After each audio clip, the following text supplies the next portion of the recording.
Kita bersyukur semua karena pertolongan Tuhan. Mari saat ini saya mengundang kita untuk datang menyembah Tuhan, menaikkan setiap ucapan syukur kita kepadanya. Haleluya. Mari kita tundukkan kepala kita bersatu dalam doa. Haleluya. Bapa dalam kerajaan sorga ya Tuhan, kami bersyukur atas kebaikan-Mu, atas pertolongan Tuhan dalam kehidupan kami. Kami menyadari ya Tuhan bahwa perbuatan karya Tuhan itu terus kami nyatakan, itu terus kami rasakan dalam kehidupan kami ya Bapa. Oleh karena itu ya Tuhan, kami ingin menaikkan setiap ucapan syukur kami, menaikkan setiap pujian penyembahan kami, karena Engkau Allah yang layak kami tinggikan. Terima kasih Yesus. Terima kasih ya Tuhan.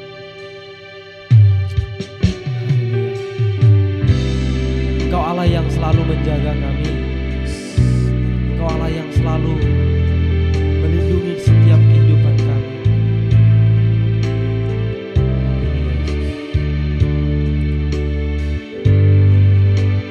Terima kasih. Tak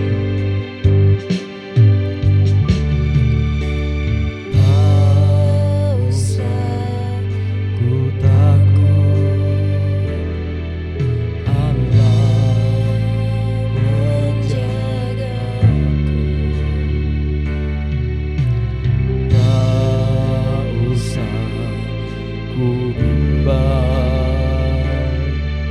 Yesus peliharaku. Tak usah ku susah, Roh Kudus ibuku. Tak usah ku cemas, Dia memberkatiku. Katakan El Shaddai, El Shaddai, El Shaddai, Allah Maha Kuasa. Dia besar, Dia besar, El Shaddai mulia, El Shaddai, El Shaddai, Allah Maha Kuasa. Berkat-Nya melimpah, El Shaddai. Haleluya ya Tuhan. Tak usah ku takut, Allah menjaga. Tak usah kami bimbang, tak usah ku bimbang, Yesus peliharaku. Tak usah ku susah, Roh Kudus hidupku. Tak usah ku cemas, Dia memberkatiku. Katakan El Shaddai, El Shaddai, El Shaddai, Allah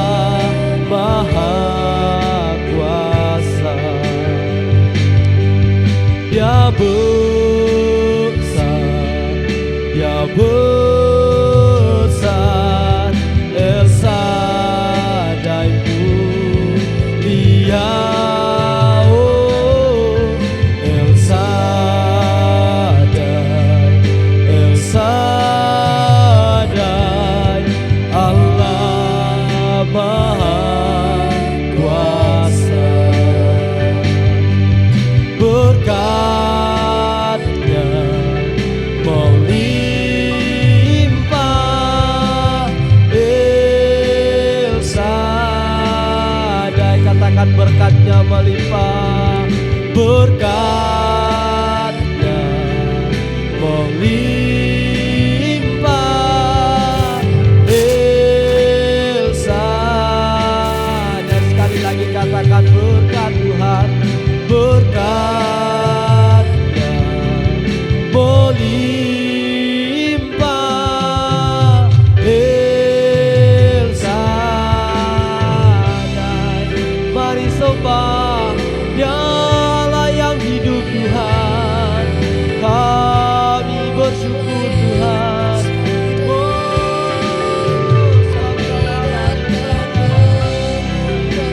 Allah yang menyertai kami.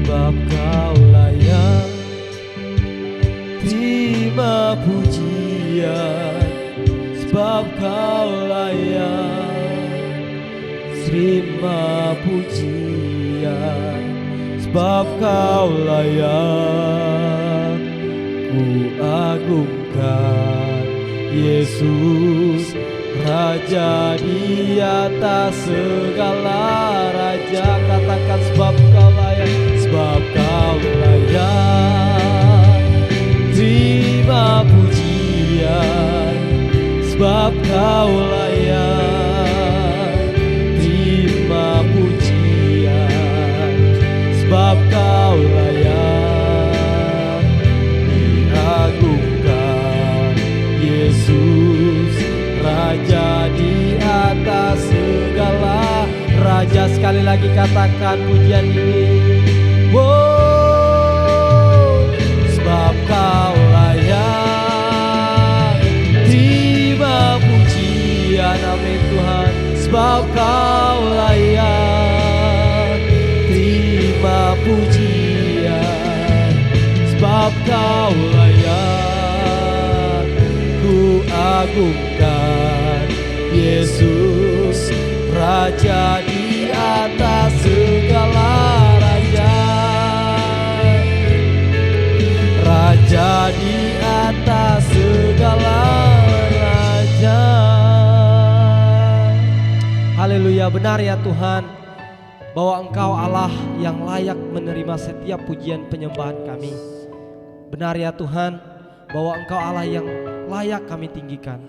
Oleh karena itu ya Tuhan, kami mau bersorak-sorai bagi nama-Mu, kami mau memuji nama-Mu Tuhan. Sama-sama yang percaya kita katakan amin. Mari saya undang Bapak Ibu Saudara untuk bangkit berdiri. Kita memuji Tuhan, kita meninggikan dan menyerukan nama Tuhan. Haleluya.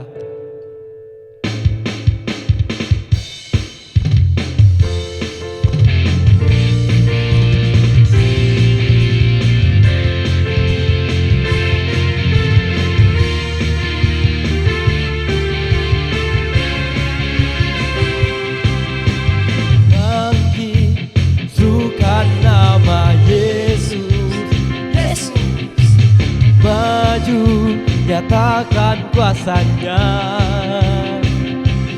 Kita buat iblis gemetar, kalahkan tipu dayanya dengan kuasa namanya. Nama Yesus menara yang kuat, nama Yesus kota bentengan teguh. Nama Yesus kalahkan semua musuh. Nama Yesus di atas segalanya.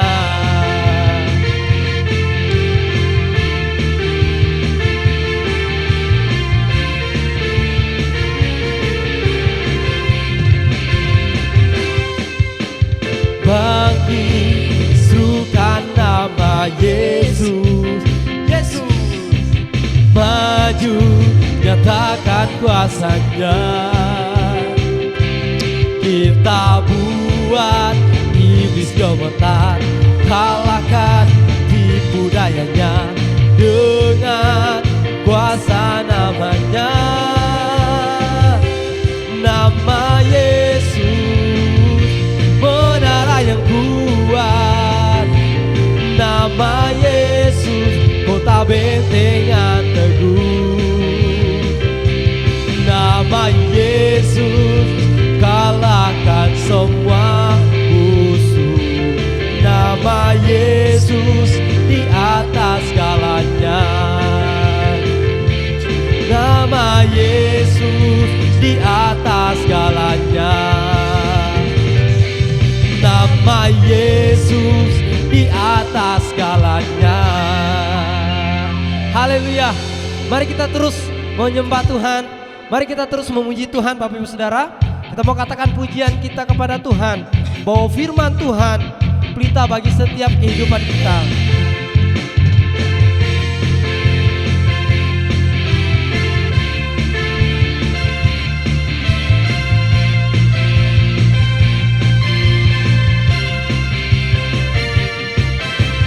Firman-Mu Tuhan, kita bagi kakiku. Janji-Mu terang bagi jalan-jalanku. Kebenaran-Mu menuntun setiap hari. Ku menantikan-Mu, beri kekuatan baru. Ku kan terbang tinggi di awan bersama-Mu dalam kemuliaan. Sebab firman-Mu teguh menopang, ku kan aman di dalam-Mu Tuhan. Haleluya.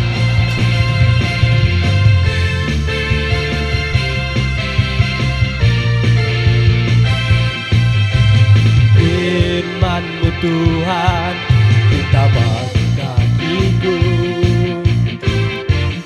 Janji-Mu terang bagi jalan-jalanku. Kebenaran-Mu menuntunku setiap hari. Ku menantikan-Mu, beri kekuatan baru. Ku kan terbang tinggi di awan bersama-Mu dalam kemuliaan. Sebab firman-Mu teguh menopang, ku kan aman di dalam-Mu Tuhan. Sekali lagi katakan, ku kan terbang, ku kan terbang tinggi di awan bersama-Mu dalam kemuliaan. Sebab firman-Mu teguh menopang, ku kan aman di dalam-Mu Tuhan. Ku kan aman di dalam-Mu Tuhan. Ku kan aman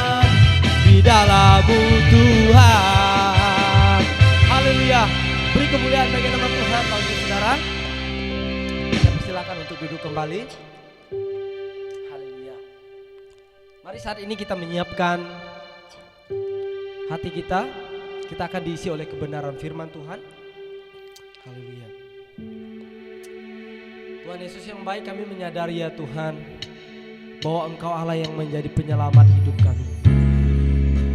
Engkau Allah yang menjadi kekuatan dalam setiap kehidupan kami ya Tuhan. Oleh karena itu ya Tuhan, kami bernyanyi bagimu, kami bersorak bagimu ya Tuhan. Pujian hormat kami hanya kepadamu ya Bapa. Terima kasih. Haleluya ya Tuhan.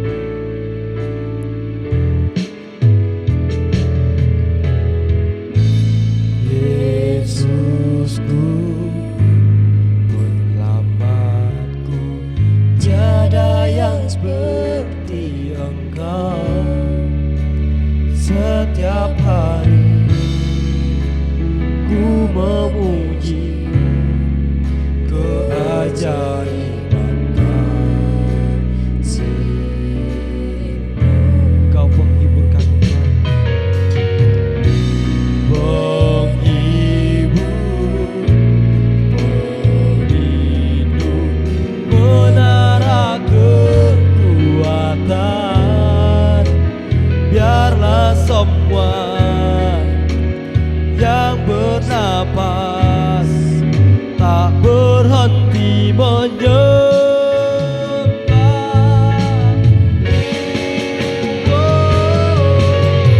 Nyanyi dan bersoraklah mengikat, puji dan hormat kuasa bagi Raja. Gunung tunduk, laut bergelora, mendengar namamu. Oh, ku bersuka atas perbuatanmu, selamanya ku kasihi Engkau Tuhan. Tiada janji seperti yang ada padamu. Terima kasih ya Tuhan. Kami menyatakan Kau penghibur dalam kehidupan kami. Penghibur, pelindung, menara kekuatan. Biarlah semua yang bernafas tak berhenti menyembah.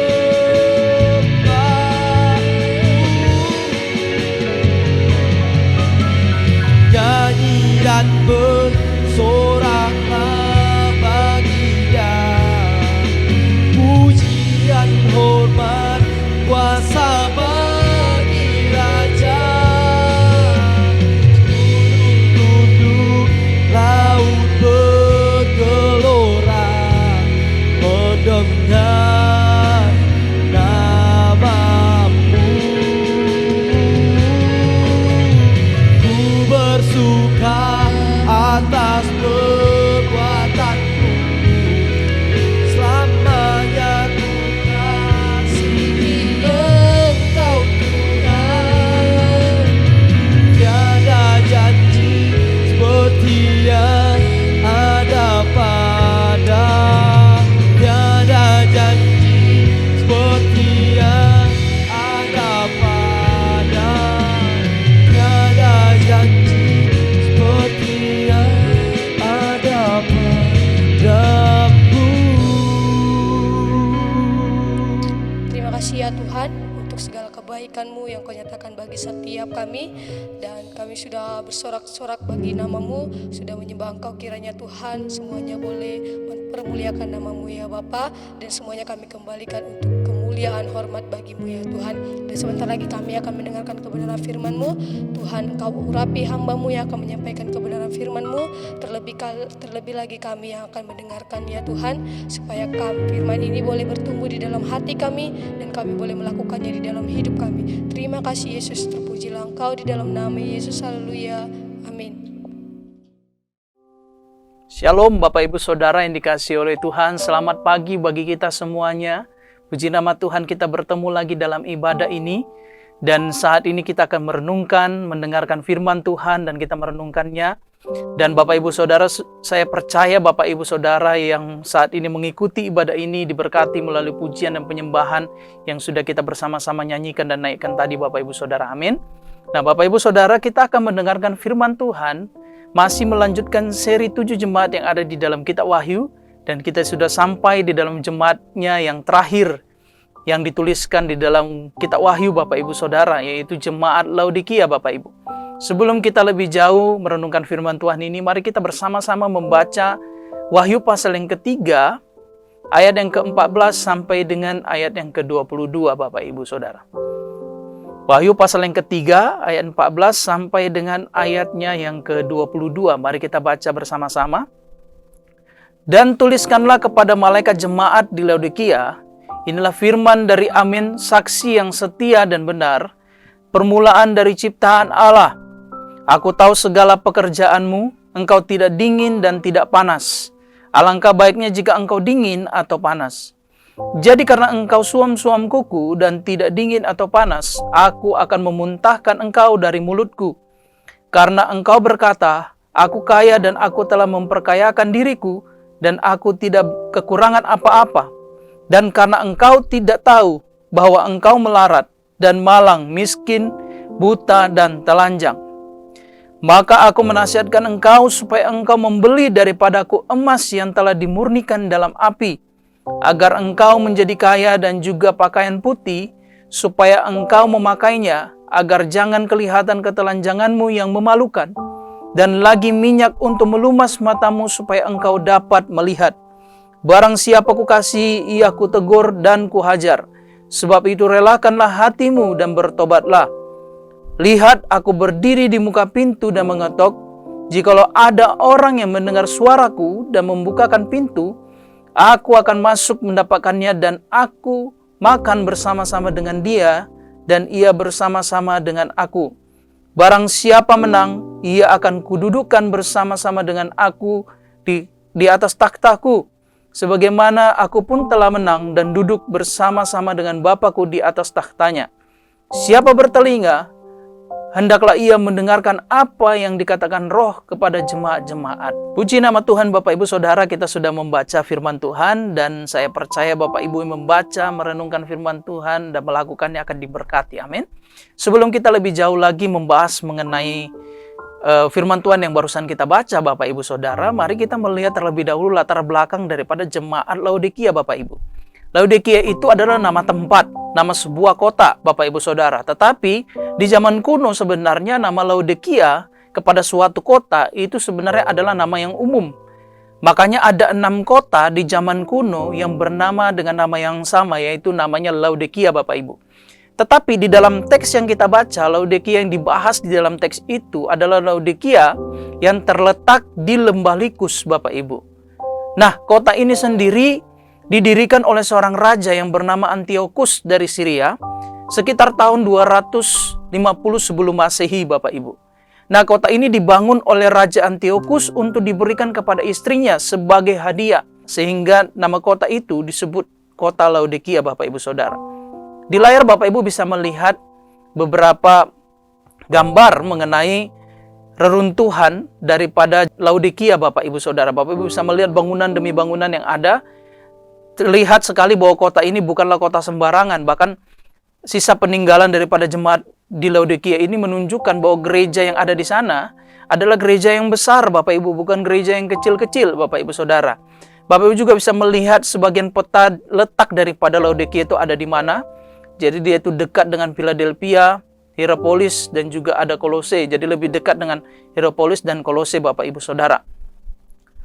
Laodikia ini berada di persimpangan jalan raya utama, yaitu jalan raya lintas Asia Kecil yang membentang ke barat menuju ke pelabuhan-pelabuhan strategis yaitu pada saat itu pelabuhan Miletus dan Efesus, yang juga merupakan pelabuhan-pelabuhan yang strategis Bapak Ibu. Kira-kira jaraknya itu 160 km jauhnya. Nah, karena letaknya yang begitu strategis ini, maka kota ini menjadi pusat daripada perdagangan, sehingga kota ini merupakan kota yang sangat makmur di masa itu Bapak Ibu Saudara. Terutama pada zaman pemerintahan Romawi, kota ini difungsikan sebagai kota perdagangan Bapak Ibu. Jadi kemakmuran di sana sungguh bukanlah kemakmuran yang biasa, tetapi benar-benar makmur Bapak Ibu Saudara. Ada dua ciri daripada kota ini Bapak Ibu yang kita bisa melihat bersama-sama, bahwa kota ini berdekatan dengan dua kota lain seperti gambar yang tadi saya sudah tunjukkan, yaitu kota ini terletak berdekatan dengan Hierapolis dan Kolose, ya, yang sama-sama terletak di lembah Likus Bapak Ibu. Nah, selain itu, kota ini juga merupakan pusat perbankan dan finansial yang terbesar di masa itu Bapak Ibu. Sehingga seorang orator yang terkenal yang bernama Cicero, itu ketika dia melakukan perjalanan ke Asia Kecil, dia akan menguangkan surat kreditnya di kota Laodikia. Jadi karena kota ini adalah pusat perbankan dan finansial, maka orang-orang terkenal, salah satunya adalah Cicero, yaitu merupakan orator pada masa itu, mereka akan menguangkan atau mengambil uangnya atau menguangkan surat kreditnya sebelum melakukan perjalanan ke Asia Kecil. Jadi ini merupakan pusat daripada perbankan finansial yang ada di wilayah itu Bapak Ibu Saudara. Dan kota Laodikia ini juga merupakan salah satu kota yang terkaya di abad pertama. Bahkan ada salah satu cerita Bapak Ibu Saudara, bahwa ketika terjadi gempa, pada saat gempa datang ya menghancurkan kota Laodikia sekitar tahun 61 tahun Masehi Bapak Ibu, ada tawaran dari pemerintahan Roma untuk membantu membangun kembali kota ini. Tetapi Bapak Ibu, karena kekayaan yang mereka miliki, mereka menolak bantuan itu. Jadi kota Laodikia itu menolak bantuan dari pemerintahan Romawi untuk membangun kotanya yang sudah hancur karena gempa. Karena mereka merasa mereka mampu. Mereka itu adalah kota kaya yang bisa membangun kotanya sendiri dengan kekuatan finansial yang mereka miliki, dengan kemakmuran yang mereka miliki. Itu sesuatu yang mudah untuk membangun kota yang telah hancur oleh karena gempa Bapak Ibu Saudara. Jadi ini menunjukkan kepada kita bersama bahwa kota Laodikia ini merupakan kota yang sangat kaya. Sehingga ketika gempa memporak-porandakan kota ini, banyak tempat-tempat yang hancur, banyak rumah yang hancur, mereka bisa membangun tanpa bantuan dari pemerintahan Romawi, tanpa bantuan daripada siapapun Bapak Ibu Saudara. Jadi mereka sangat kaya. Selain itu Bapak Ibu Saudara, Laodikia juga merupakan pusat pembuatan pakaian yang besar. Domba yang merumput di sekitar kota Laodikia itu terkenal memiliki bulu yang sangat lembut, licin dan berwarna ungu kehitaman. Sehingga kota ini secara khusus dikaitkan dengan pembuatan pakaian seragam yang disebut trimita Bapak Ibu Saudara. Dan pada saat itu produksi atau produk-produk daripada kota Laodikia, produk pakaian daripada kota Laodikia ini sangat terkenal dan sangat mahal Bapak Ibu Saudara. Jadi kota ini bukanlah kota sembarangan Bapak Ibu. Laodikia bukan hanya terkenal dengan pakaian-pakaian yang produk-produk pakaian-pakaian yang mereka miliki, tetapi mereka juga terkenal dengan sekolah medis yang mereka miliki di masa itu Bapak Ibu. Salah satu buktinya adalah melalui sekolah ini muncullah dua ahli medis yang terkenal di masa itu. Dua ahli medis ini bernama Zeusis dan Alexander, yang kemudian karena saking terkenalnya pada masa itu, mereka itu diabadikan di dalam mata uang Bapak Ibu. Jadi mereka ini sangat terkenal dan mereka adalah dua ahli medis yang berasal dari kota Laodikia Bapak Ibu. Itu adalah bukti bahwa Laodikia itu adalah produsen atau produk-produk pakaian yang sangat terkenal berasal dari sana. Kemudian sekolah medisnya juga adalah sekolah yang bisa dikatakan sekolah yang terbaik, yang kemudian menghasilkan dua lulusan yang sangat terkenal di masa itu Bapak Ibu Saudara. Selain itu, Laodikia juga merupakan produsen dari obat mata dan telinga yang pada saat itu sangat terkenal dan sangat mujarab Bapak Ibu. Nah, obat mata dan obat telinga ini dibuat dari bahan yang disebut bubuk Frigia, yang diekspor ke tempat-tempat lain dalam bentuk gulungan-gulungan kecil, mirip roti yang dipadatkan, Bapak Ibu Saudara. Jadi kota Laodikia itu memiliki berbagai macam kelebihan-kelebihan. Dari segi finansial, perbankan mereka adalah pusatnya. Dari segi letak wilayahnya, mereka punya pelabuhan-pelabuhan strategis yang kemudian menjadikan kota ini sebagai kota strategis untuk memulai perdagangan. Dan juga dari segi medis, mereka juga adalah memiliki sekolah medis yang sangat terkenal, yang kemudian menghasilkan 2 orang ahli medis yang kemudian menjadi ahli medis yang terkenal di dunia, yang diabadikan di dalam mata uang. Bahkan juga mereka adalah produsen daripada salep dan obat mata yang terkenal pada masa itu, Bapak Ibu. Tetapi di balik semua kelebihan yang dimiliki oleh kota Laodikia, ternyata Laodikia juga punya kelemahan, Bapak Ibu Saudara. Kelemahan utama daripada kota ini adalah tidak memiliki persediaan air sendiri. Jadi mereka harus mendatangkan air melalui terowongan-terowongan bawah tanah dari tempat lain, supaya mereka bisa memiliki persediaan air sendiri, Bapak Ibu Saudara. Jadi kota ini sulit sekali mendapatkan suplai air bersih. Di balik semua kelebihan-kelebihan yang mereka miliki, ternyata mereka juga adalah kota yang memiliki kelemahan, yaitu tidak ada persediaan air sendiri, Bapak Ibu Saudara. Kita sudah melihat latar belakang daripada kota Laodikia, Bapak Ibu Saudara, di mana ada kelebihan-kelebihan yang menurut sejarah itu dimiliki oleh kota ini, Bapak Ibu. Tetapi juga kita melihat ada kelemahan daripada kota ini, yaitu kota ini tidak punya persediaan air bersih. Sehingga untuk mendapatkan air bersih, mereka harus mengalirkan atau mengambil air dari tempat yang lain melalui terowongan-terowongan bawah tanah, Bapak Ibu Saudara. Nah, mari kita kembali kepada teks di dalam Wahyu. Kita melihat bersama-sama dari ayat yang ke-14, Bapak Ibu, Wahyu pasal yang ke-3 ayat 14. Di sana dikatakan, "Dan tuliskanlah kepada malaikat jemaat di Laodikia, inilah firman dari Amin, saksi yang setia dan benar, permulaan dari ciptaan Allah." Bapak Ibu Saudara, di dalam teks ini kita akan melihat jati diri Kristus itu dimunculkan pertama sekali pembukaan daripada surat ini. Apa jati diri Kristus yang dituliskan, yang dimunculkan di dalam teks ini, Bapak Ibu Saudara? Jati diri Kristus, bahwa Kristus disebut sebagai Amin, Bapak Ibu Saudara. Inilah firman dari Amin. Nah, ini merupakan sesuatu yang unik, Bapak Ibu Saudara, bahwa biasanya kata amin itu digunakan di akhir daripada doa, ya, tidak pernah dimunculkan di bagian yang awal, Bapak Ibu, tetapi Yesus menyebut dirinya sebagai yang amin, dari amin, Bapak Ibu Saudara. Apa makna di balik amin, kata amin, Bapak Ibu? Kata amin sebenarnya di dalam kitab Injil itu diterjemahkan artinya kira-kira sesungguhnya atau truly di dalam bahasa Inggris, yang artinya sebenarnya juga terungkap dalam kalimat berikutnya. Jadi untuk kita bisa mengerti kata amin yang dimunculkan sebagai jati diri Kristus, mari kita melanjutkan daripada ayat selanjutnya, Bapak Ibu, dikatakan, "Inilah firman dari Amin, saksi yang setia dan benar, permulaan dari ciptaan Allah."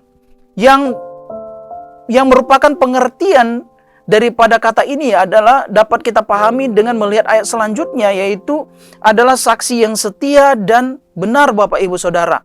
Hal ini berarti makna di balik kata amin, Bapak Ibu, sebagai jati diri Kristus yang disandingkan kepada Kristus, bahwa Kristus itu mengatakan apa yang benar, kemudian dia juga meneguhkan perkataannya yang dia katakan yang benar itu, Bapak Ibu Saudara. Jadi kata amin yang disandingkan dengan jati diri Kristus itu bermakna bahwa Kristus mengatakan apa yang benar, tetapi Kristus juga yang kemudian meneguhkan apa yang dikatakannya. Jadi ketika Yesus berfirman, maka dia mengatakan apa yang benar, yang sebenar-benarnya, dan dia juga adalah Kristus yang meneguhkan apa yang dikatakannya, Bapak Ibu. Dengan kata lain, kata amin ini digunakan untuk meneguhkan bahwa kalimat berikutnya daripada ayat demi ayat ini adalah perkataan Kristus yang benar, dan ini adalah kebenaran, Bapak Ibu Saudara. Nah, Bapak Ibu Saudara, selanjutnya kita bisa melihat, Bapak Ibu Saudara, dikatakan di sana bahwa Kristus itu menyebutkan dirinya sebagai permulaan dari ciptaan Allah. Permulaan dari ciptaan Allah ini sebenarnya bukanlah berarti Kristus itu diciptakan oleh Allah, Bapak Ibu.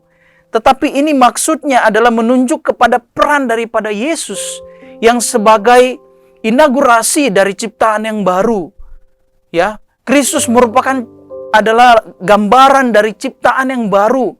Maka di dalam kitab yang lain, Yesus itu terkenal sebagai Adam yang kedua. Di mana Adam yang pertama telah gagal, dosa datang melalui Adam pertama. Kemudian melalui Adam yang kedua, dosa itu diselesaikan, Bapak Ibu Saudara. Dosa itu ditaklukkan, Bapak Ibu Saudara. Kristus adalah gambaran daripada kehidupan yang baru, Bapak Ibu Saudara. Gambaran daripada manusia dan ciptaan yang baru di dalam Allah.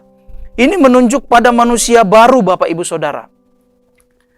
Jika dikaitkan dengan penciptaan dalam Kejadian pasal yang pertama, Kristus itu merupakan sumber atau penyebab dari semua yang tercipta yang ada saat ini, Bapak Ibu Saudara.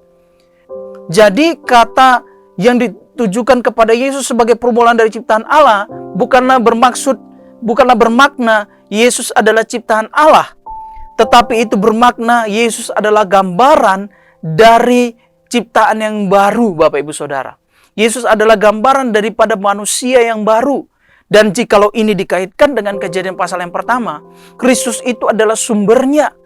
Dan dia adalah penyebab dari semua tercipta, bukan ciptaan dari yang permulaan. Karena dia adalah penyebab, adalah sumber dari apa yang segala sesuatu yang telah diciptakan di dalam Kejadian pasal yang pertama. Dan Bapak Ibu Saudara, di dalam teks ini sama halnya dengan jemaat-jemaat yang dituliskan di dalam kitab Wahyu ini, Bapak Ibu Saudara, Tuhan memberi celaan kepada mereka. Tetapi ada perbedaan di sini, Bapak Ibu Saudara, bahwa jemaat-jemaat yang lain ketika mereka mendapat celaan, Tuhan juga memberi pujian kepada mereka. Ada sesuatu yang baik yang Tuhan puji kepada mereka. Tetapi kalau Bapak Ibu membaca mengenai jemaat Laodikia, kita tidak akan menemukan ada pujian Tuhan kepada jemaat ini. Yang ada adalah celaan Tuhan kepada mereka. Mari kita melihat di dalam ayat yang ke-15 sampai ayat yang ke-16 dikatakan di sana, Tuhan mencela mereka dengan berkata seperti ini. Aku tahu segala pekerjaanmu, engkau tidak dingin dan tidak panas. Alangkah baiknya jika engkau dingin atau panas. Jadi karena engkau suam-suam kuku dan tidak dingin atau panas, aku akan memuntahkan engkau dari mulutku. Bapak, Ibu, Saudara, kita bisa melihat di sini, Tuhan mencela mereka oleh karena mereka tidak panas, oleh karena mereka tidak dingin. Mereka suam-suam kuku. Apa yang dimaksudkan dengan keadaan suam-suam kuku ini, Bapak Ibu Saudara? Ada beberapa penafsiran. Ada yang menafsirkan bahwa tidak dingin dan tidak panas itu bermakna merupakan sebuah makna, yaitu kurangnya semangat rohani daripada jemaat ini. Atau komitmen mereka yang menjadi setengah hati pada Yesus. Jikalau penafsiran ini kita ambil dan kita setujui, Bapak Ibu, maka ada masalah dalam penafsiran ini. Mari kita melihat bersama-sama bahwa kata tidak dingin dan tidak panas di sana itu tidak berkaitan sama sekali dengan semangat rohani atau komitmen yang menjadi setengah hati. Karena Yesus sendiri meminta mereka untuk menjadi salah satunya. Kalau nggak panas, jadilah dingin. Kalau nggak dingin, jadi panas. Jadi menjadi panas atau dingin merupakan keadaan yang positif sebenarnya, Bapak Ibu Saudara.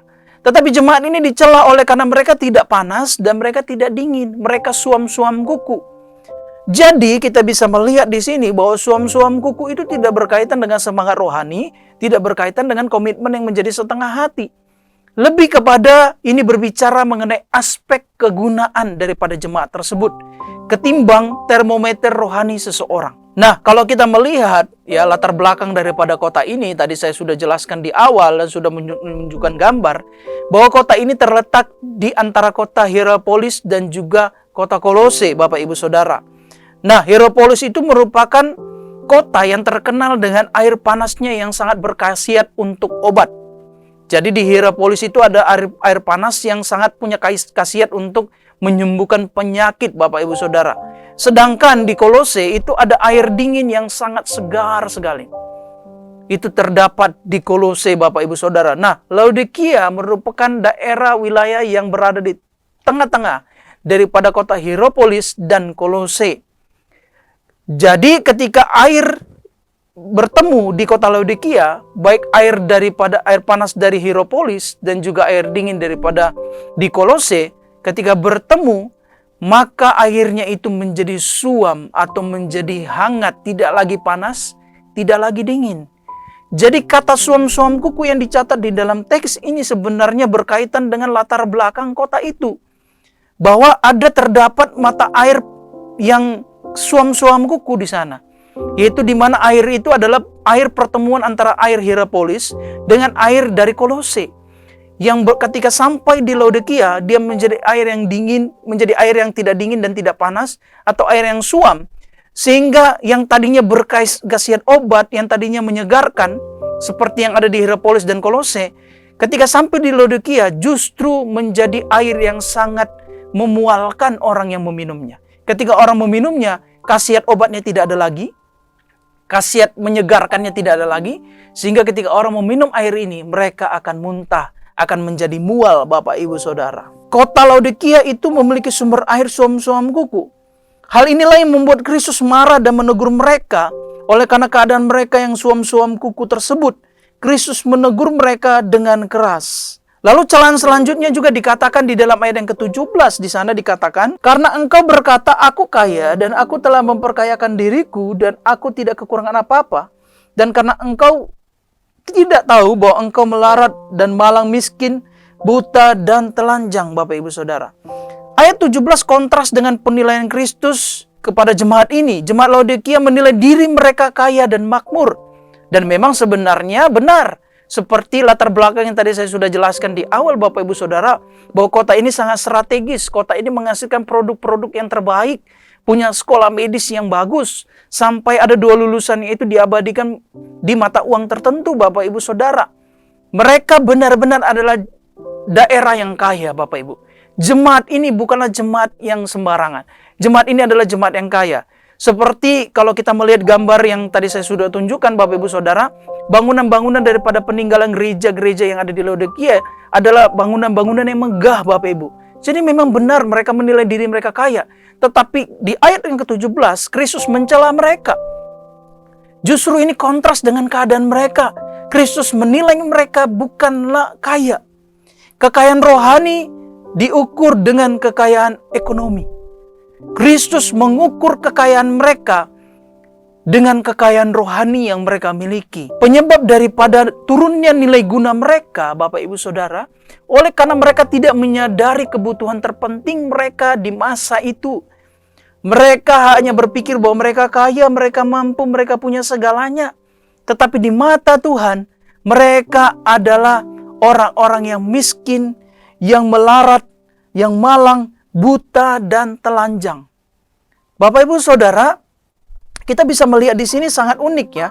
Apa yang Yesus katakan di sini, dikatakan bahwa engkau tidak tahu bahwa engkau melarat padahal mereka kaya. Dan malang padahal mereka punya segalanya. Miskin pada mereka adalah pusat dari perbankan dan finansial di masa itu. Buta padahal mereka punya produk salap yang sangat terkenal di dunia pada saat itu sebagai salap yang sangat berkhasiat untuk menyembuhkan penyakit mata. Tetapi Kristus menilai mereka buta. Dan mereka dikatakan telanjang pada mereka punya produk pakaian terkenal yang sangat mahal di masa itu. Produk yang sangat berkualitas. Tetapi Kristus melihat mereka telanjang. Kristus membandingkan kerohanian mereka dengan harta duniawi yang mereka miliki. Nilai guna mereka menjadi turun oleh karena mereka tidak menyadari akan kekayaan rohani yang seharusnya mereka miliki, Bapak Ibu Saudara. Rasa puas pada diri sendiri dan apa yang mereka punya yang mengantar mereka kepada kesombongan rohani. Sehingga Kristus kemudian menyebut mereka sebagai melarat, sebagai miskin, sebagai malang, sebagai buta dan telanjang.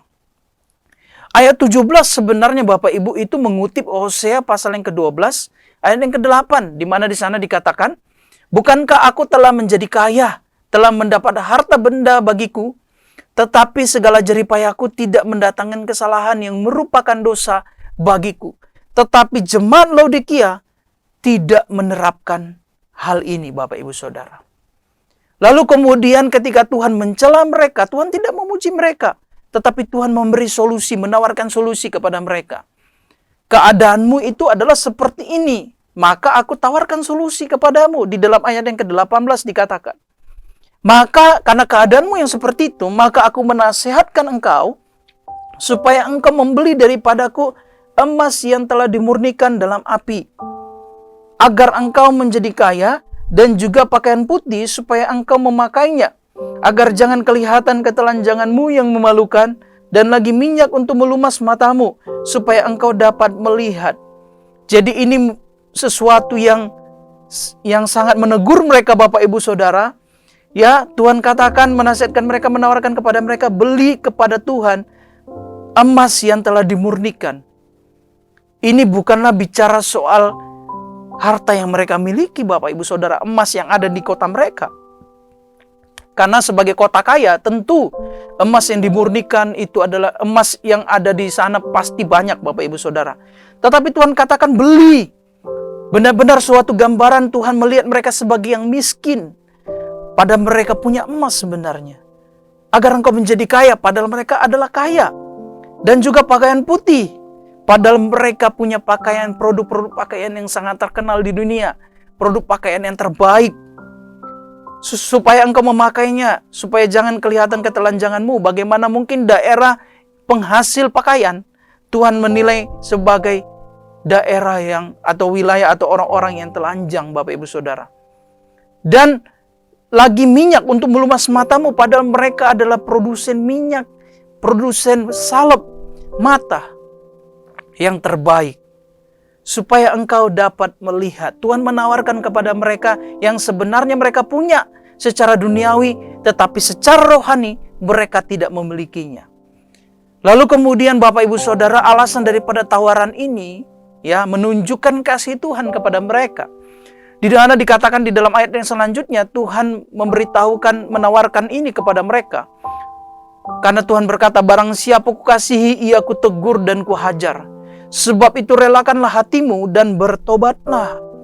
Jadi Tuhan sangat mengasihi jemaat ini. Sehingga Tuhan menawarkan kepada mereka pertobatan. Jadi ketika Tuhan mengatakan kepada mereka, beli kepadaku, bukanlah berbicara tentang harta duniawi, berbicara tentang benda duniawi, tetapi ini bersifat rohani, Bapak Ibu Saudara. Kalau kita melihat, dikatakan mereka punya emas, tetapi tidak murni. Kehidupan mereka dinilai oleh Tuhan sebagai kehidupan yang tidak murni di hadapan Tuhan. Lalu kemudian Tuhan menilai mereka, walaupun mereka punya pakaian, mereka dinilai sebagai orang yang telanjang, tidak punya pakaian. Pakaian putih di sini bermaksud untuk menunjukkan kepada mereka sebagai gambaran kekudusan bagi mereka adalah sesuatu yang biasa. Jadi mereka tidak menerapkan kekudusan di dalam kehidupan berjemaat mereka, Bapak Ibu Saudara. Lalu kemudian mereka buta karena mereka tidak menyadari akan hal ini, bahwa mereka sudah terlalu jauh daripada Tuhan. Mereka lebih mementingkan kekayaan mereka daripada mementingkan kerohanian mereka, Bapak Ibu Saudara. Dan perkataan ini, teguran ini Tuhan sampaikan bukan untuk mempermalukan mereka, tetapi karena Tuhan mengasihi mereka. Dan di dalam ayat yang ke-20 kita bisa melihat bahwa Tuhan katakan, lihat aku berdiri di muka pintu dan mengetuk. Jikalau ada orang yang mendengar suaraku dan membukakan pintu, aku akan masuk mendapatkannya dan aku makan bersama-sama dengan dia dan ia bersama-sama dengan aku. Bapak Ibu Saudara, ayat yang ke-20 ini menunjukkan apa, Bapak Ibu Saudara? Bahwa Tuhan menawarkan pertobatan kepada mereka. Ya, kalau kita melihat pintu di zaman dunia kuno, Bapak Ibu Saudara, di sini dikatakan, lihat aku berdiri di muka pintu dan mengetuk. Akan muncul pertanyaan, kenapa Tuhan tidak langsung masuk saja? Nah, pintu di zaman kuno, di dunia kuno pada masa itu, Bapak Ibu Saudara, hanya bisa dibuka dari dalam. Jadi pintu itu terlihatnya adalah pintu yang tidak bisa dibuka dari luar, sehingga Tuhan tidak bisa langsung masuk, tetapi harus dibuka dari dalam. Ini menunjukkan gambaran hati manusia, bahwa ketika manusia mendengarkan firman Tuhan, mereka yang harus membuka hati mereka untuk menerima Tuhan masuk di dalam hati mereka, Bapak Ibu Saudara. Tuhan bukanlah Allah yang sembrono, Bapak Ibu Saudara, yang mendobrak pintu orang kemudian masuk. Tuhan bukanlah pribadi yang demikian, Bapak Ibu. Tuhan kita adalah pribadi yang sopan. Dia mengetuk pintu dan dia berkata, barang siapa yang mendengar suaranya dan membukakan pintu, dia akan masuk dan dia akan mendapatkannya. Kita melihat di sini bahwa pertobatan ini tidak hanya kepada 1-2 orang, tetapi kepada setiap orang.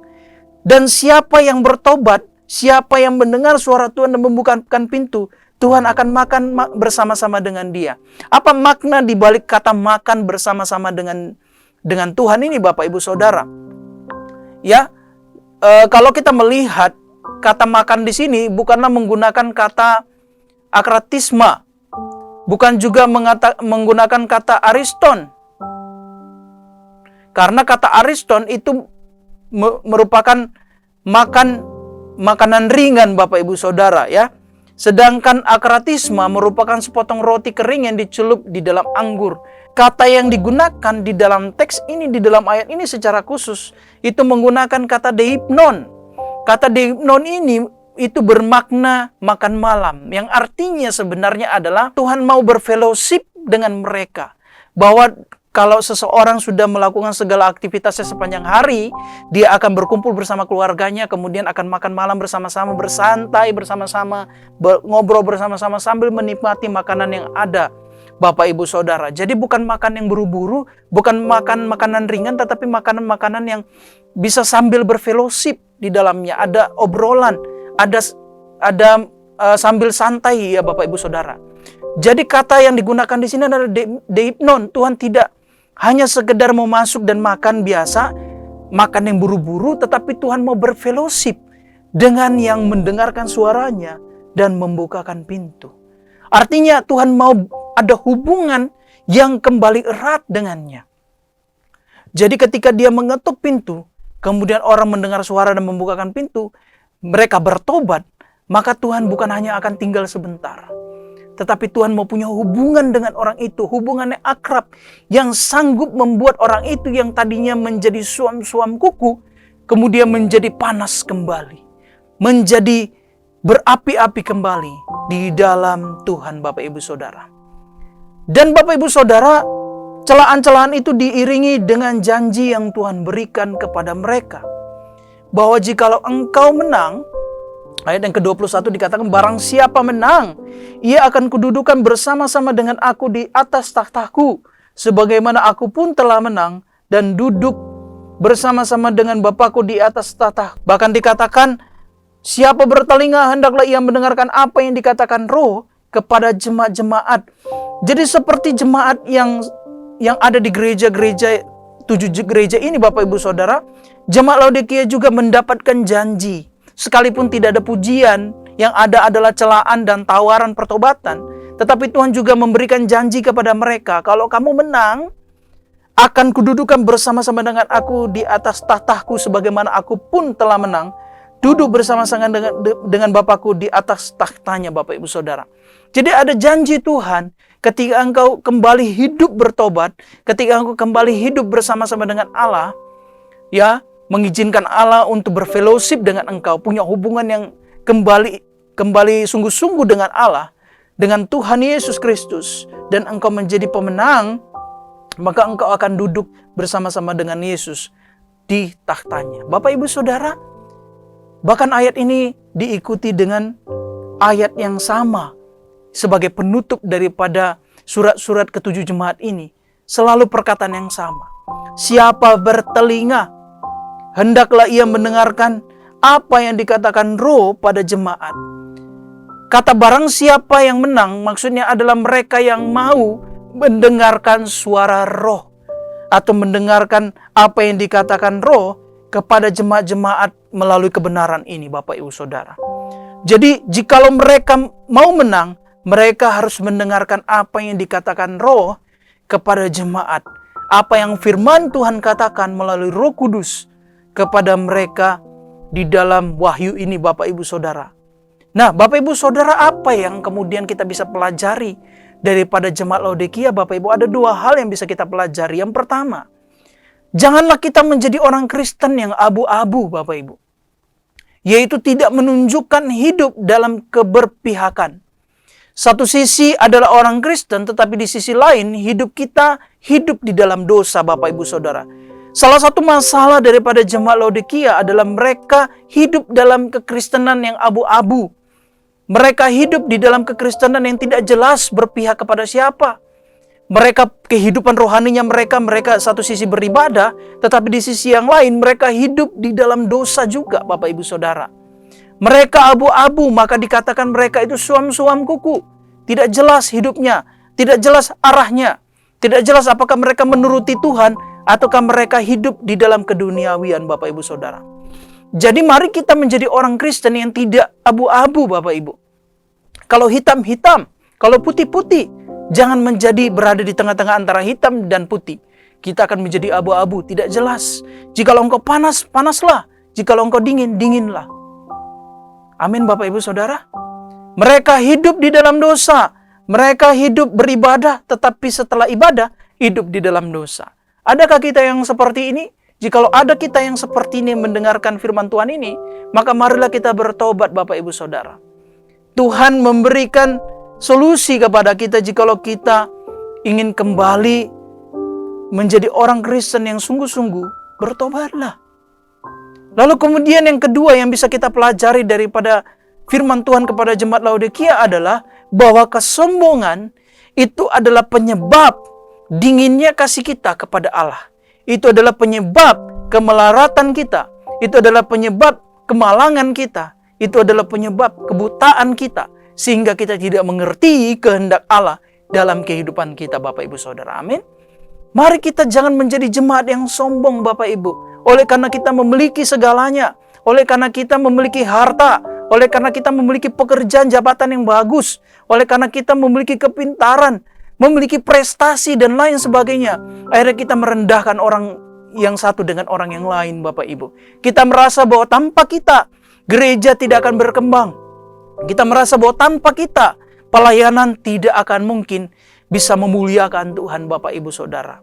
Jikalau engkau adalah orang yang demikian, maka lihatlah jemaat Laodikia. Tuhan mengatakan kepada mereka, engkau miskin, melarat, malang, engkau buta, engkau telanjang. Bapak Ibu Saudara, mari kita belajar akan firman Tuhan, akan kebenaran ini. Mari kita menjadi jemaat yang sungguh-sungguh di hadapan Tuhan. Menjadi jemaat yang tidak hidup dalam kesombongan. Apapun yang kita miliki, tidak perlu kita sombongkan, Bapak Ibu Saudara. Sebab semua adalah kasih karunia. Kalau bukan karena Tuhan yang memberikannya, maka kita tidak akan bisa memiliki hal itu, Bapak Ibu. Amin. Jikalau engkau adalah orang yang berprestasi, ingatlah baik-baik. Prestasi yang kau peroleh itu semua adalah karena anugerah Tuhan. Tuhanlah yang kemudian memberikan itu kepada engkau, Bapak Ibu Saudara. Jikalau engkau menjadi orang yang punya banyak uang, engkau punya harta, engkau kaya, engkau punya pekerjaan dan jabatan yang terbaik, ingatlah bahwa semua itu adalah pemberian Tuhan, Bapak Ibu Saudara. Jadi tidak perlu ada yang disombongkan. Karena ada istilah mengatakan jikalau engkau punya jabatan A, jabatan B, ingatlah bahwa sebelum B itu ada A, di atas B itu ada A. Jikalau engkau punya jabatan sebagai yang tertentu, Bapak Ibu Saudara, di perusahaan, ingat di atas jabatanmu itu ada yang lebih berkuasa lagi. Ada yang lebih berotoritas lagi, Bapak Ibu Saudara. Amin, Bapak Ibu. Nah, bagaimana supaya kita mengalami pemulihan dalam kehidupan kita? Untuk kita bisa mendapatkan pemulihan, Bapak Ibu, marilah kita menjadi jemaat yang melihat diri kita dalam terang mata Kristus. Bukan melihat diri kita seperti bagaimana kita melihat diri kita, Bapak Ibu Saudara. Sekalipun engkau kaya, bisa saja di mata Tuhan engkau adalah miskin. Kehidupan rohani kita adalah hal yang utama yang harus kita perjuangkan, yang harus kita miliki, yang harus kita bertumbuh di dalamnya. Memiliki harta dan uang dan jabatan dan lain sebagainya dan prestasi bukanlah sesuatu yang salah. Tetapi ingat baik-baik, bukan itu yang Tuhan nilai, Bapak Ibu. Tuhan menilai apakah kerohanianmu adalah kerohanian yang berkenan di hadapannya. Kerohanianmu adalah kerohanian yang bertumbuh di dalamnya. Mari lihat diri kita dari kacamatanya Tuhan. Dari cara Tuhan melihat kita. Bukan dari cara kita melihat diri kita, Bapak Ibu Saudara. Kemudian bagaimana caranya kita bisa mendapatkan pemulihan, Bapak Ibu, dalam kehidupan kita? Mari kita mengakui bahwa di balik apa yang kita punya, kita tetap manusia yang punya kelemahan dan keterbatasan. Kita tidak perlu menjadi sombong sehingga kita membanggakan segala sesuatu padahal kita pun punya kelemahan dan keterbatasan Bapak Ibu Saudara. Kelemahan dan keterbatasan bukanlah sesuatu yang salah. Kelemahan dan keterbatasan menunjukkan bahwa engkau butuh Tuhan di dalam kehidupanmu. Amin Bapak Ibu Saudara. Mari kita menjadi orang Kristen yang demikian supaya kita mendapatkan pemulihan dalam kehidupan kita, supaya hidup kita berkenan di hadapan Tuhan. Demikian firman Tuhan yang dapat saya sampaikan. Mari kita bersama-sama berdoa di hadapan Tuhan. Terpujilah nama-Mu ya Tuhan, kami bersyukur kepadamu untuk kebaikan-Mu pada pagi hari ini. Kami belajar daripada jemaat Laodikia ya Tuhan, bahwa mereka hidup tidak panas dan tidak dingin, di mana mereka, nilai guna mereka itu menurun oleh karena kesombongan mereka, oleh karena mereka hidup dalam kekristenan yang abu-abu. Mereka tidak menjadi hitam atau putih, mereka tidak berpihak kepada Kristus atau kepada segala sesuatu. Mereka hidup sesuai dengan apa yang mereka pikirkan itu baik dan benar. Padahal di mata Tuhan belum tentu itu baik dan benar. Terima kasih ya Tuhan. Kami juga belajar ya Tuhan bahwa untuk kami bisa mendapatkan pemulihan dalam kehidupan kami, harusnya kami melihat diri kami dari kacamatanya Tuhan. Bukan melihat diri kami dari kacamata diri kami sendiri. Karena kalau kami melihat diri kami dari kacamata diri kami akan membanggakan siapa diri kami, apa yang kami miliki dan lain sebagainya. Tuhan, biarlah Engkau berkenan untuk selalu mengajarkan kepada kami bahwa kebenaran ini selalu Engkau ingatkan kepada kami untuk kami bisa menerapkannya dalam kehidupan kami. Terima kasih ya Tuhan. Saat ini juga kami berdoa bersama-sama di dalam syafaat kami untuk bangsa dan negara kami.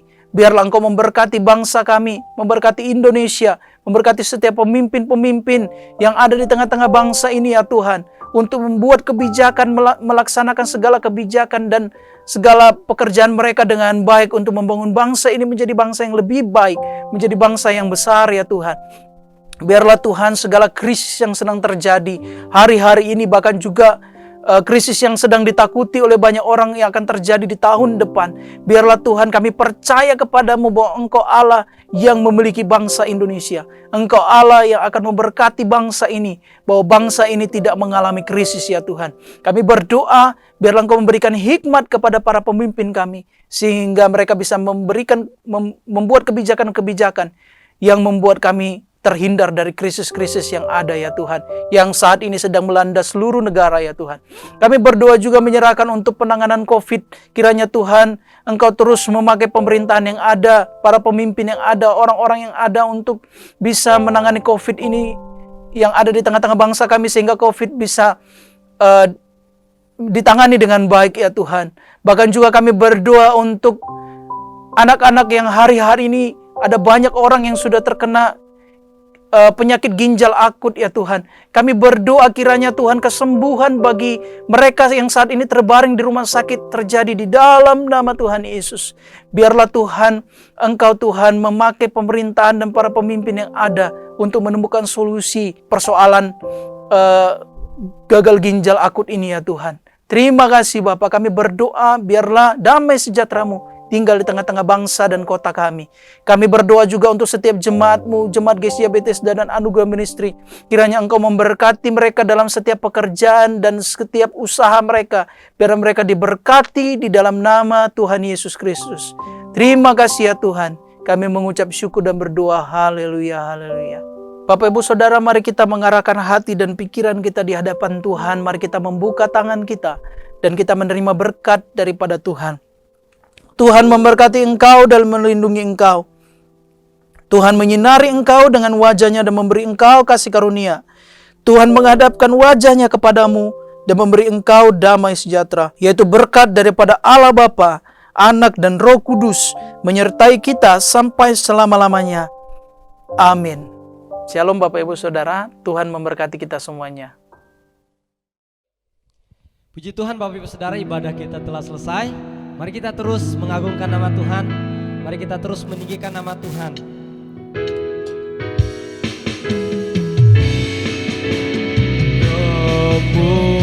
Kemuliaan bagi Tuhan di tempat maha tinggi. Kau Raja diagungkan,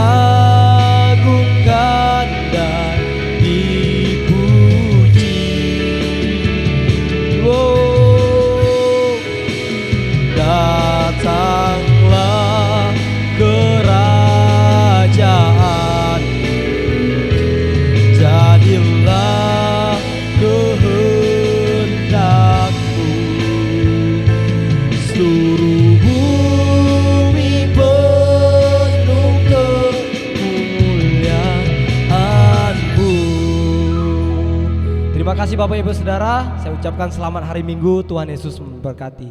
Shalom.